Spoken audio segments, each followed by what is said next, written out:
চলো চলো পার্ট 4 শুরু করা যাক। এই দেখো আমরা এসে গেছি একটা গাছের তলায়। বলছে নাকি গাছটা বহু বছরের পুরনো, কিন্তু আমার মাথার ওপরে দেখো দুটো বাদল লম্পঝম্প করছে। আর বলছে নাকি গাছটা একবার পরিক্রমণ করলে তোমার মনের যা ইচ্ছা সব কিছু পূরণ হয়ে যাবে। আরে আমার পেছনের দুটো তো মনে হয় অন্য কিছুই চাইছে, বুঝলে তো।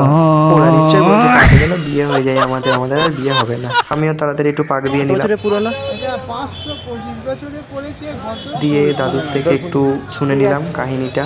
তারপর আমরা চলে গেছিলাম রাজা বল্লাল সেনের ধ্বংসস্তূপ দেখতে। আর দাদা কি বলছে একটু শুনে নাও তোমরা, তাহলেই বুঝতে পেরে যাবে। করে বার করেছে, যেগুলো পেয়েছে সরকার সব নিয়ে চলে গেছে। এবার ধ্বংসস্তূপটা দেখার জায়গা আছে, আমরা কিছু পাই। কোদালা দিয়ে নিয়ে যাও। ঠিক আছে।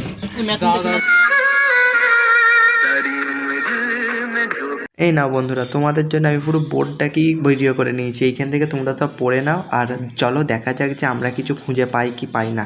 আর পার্ট 5 দেখার জন্য তাড়াতাড়ি লাইক আর সাবস্ক্রাইবটা করো।